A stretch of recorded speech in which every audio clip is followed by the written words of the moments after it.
Hey, I'm Cliffy B from Epic, designer of Gears of War, and I'm going to talk about the game today and sell you on it.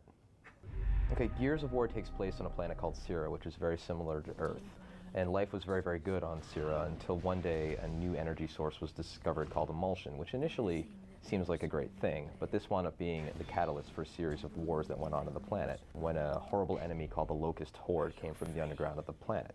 The player plays as a character named Marcus Fenix, who was jailed for disobeying orders back in the day. He went to help out his dad instead of taking his orders from his CO as he should have.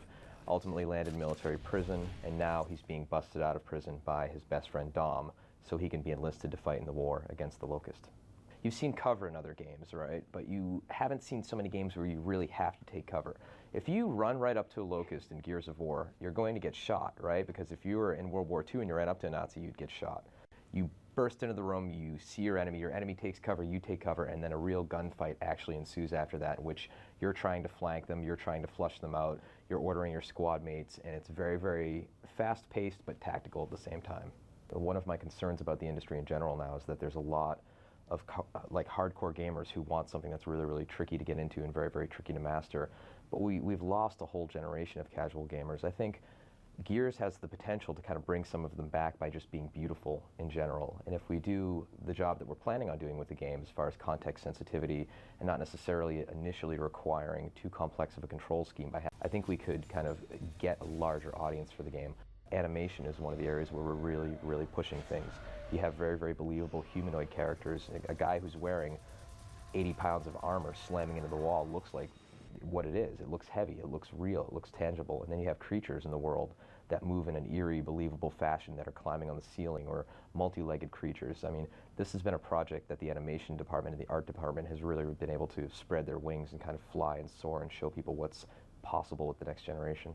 For Gears, the focus from the get-go has been a great single-player game that then you can leverage into co-op. We are working on a versus multiplayer mode, but we're not really at the point where we're really to kind of reveal too much about that right now. But the single-player experience that you play in co-op is the same experience. So if I'm player one and I'm playing as Marcus, and I'm playing with my best friend Dom, he's AI controlled. But if my friend joins on live or hops or comes over to my living room and picks up a controller, they can press start and take over Dom, and then we can continue playing through the game seamlessly throughout it, which is one of the coolest things about it. In making this game, we've had the whole idea of what we want the game to be, but we also know what we don't want it to be. I don't want the player to be fighting bugs on the floor for the first half of the game. I want him from the beginning to be fighting cool and compelling creatures. The one game cliche we had to have in the game was a minecart ride. I'm sorry, we had to do it. I mean, it's like Space Mountain with guns, and there's creatures jumping on your cart, and you actually are taking cover inside the cart. So although we are doing a minecart ride, you're taking cover in the cart. So we're still taking that idea of twisting any sort of existing formula. One of the weapons is called the Hammer of Dawn, and this is like our big kind of laser weapon for the game. One laser weapon in the whole game, by the way. It's an orbital laser platform, and you target one spot in the world, which takes a few seconds for the satellites to triangulate the location, and then boom, the big finger of God comes down, which you can then drag through and drag behind cover onto your enemies. But the catch is, if two guys target one location at once, co-op players or AIs with you, right, what you wind up with is a beam that's 4 times larger, 4 times more powerful, that you're both then trying to steer through the world. And so then if you both cooperate and steer it right, it'll move quickly and fry your enemies. But if one guy goes right and one guy goes left, the beam's not going to go anywhere. So it's very much this two-headed monster type of weapon that you get to use.